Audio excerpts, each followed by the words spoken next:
I taught English in Korea in 2015 and I stayed there for about a year. I taught in the city of Daegu through the EPIC program, and I would definitely do it again. I was lucky enough to have a friend who had already done it through the EPIC program, which is the program that I went through, and he had been there for about a year, so I thought I could trust his opinions when he told me a little bit more information about the program and how he got started and how easy it was to get in.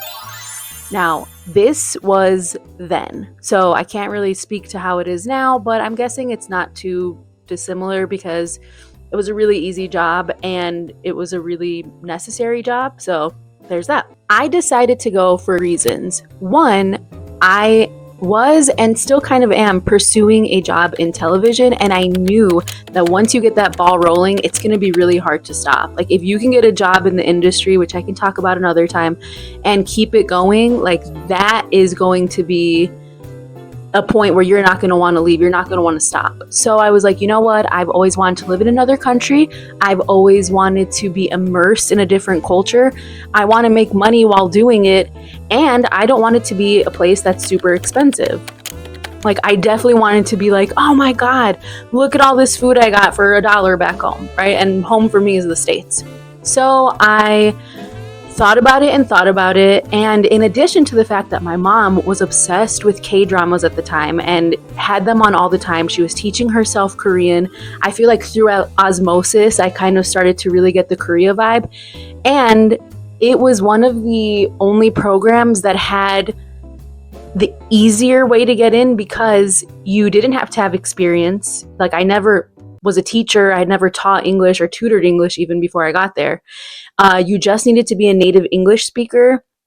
And honestly, I feel like you had to be college educated. You did have to be that, have a degree, and you needed to get a TESOL certification, which is teaching English as a second language or teaching English as a foreign language.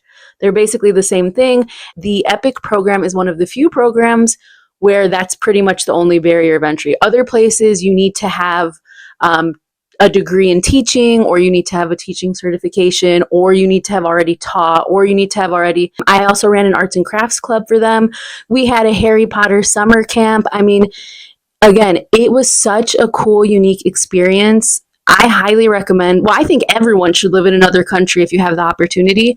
I don't know about teaching because I'm personally not a teacher. I don't think I would do that again, but just to have a steady job, and I love hanging out with kids and getting to get paid for it too. I mean, it was wonderful, you know, and like the cost of living was not expensive for me. Now, again, this was at that time, my studio was paid for. I mean, my apartment was kind of shitty, but for what it was fine, and it was free again. And I lived in a kind of big city. I lived in Daegu, and I lived in a big city. I lived in Daegu, which I think is the second or third largest city after Seoul. And it was perfect for me. I had like the exact experience that someone would want, like having all these fresh markets by me, fresh fruits and vegetables, being able to go get like really good food at little cute corner shops where like people didn't speak English, which was another thing that I had to contend with that I actually really liked because it forced me to learn some Korean just to be able to interact. And also the people in my town knew that I didn't, so they were helpful. Like, they would laugh with me when I'm trying to learn Korean, and they would be proud of me when I did learn words, and it was wonderful. Like, I had such a wonderful experience. I'm definitely going to talk about it more, but I just wanted to give a little heads up because I feel like right now there's so much going on with the economy and job markets, and if people are considering traveling or they just want to get out of the States, I mean, I can't blame them right now.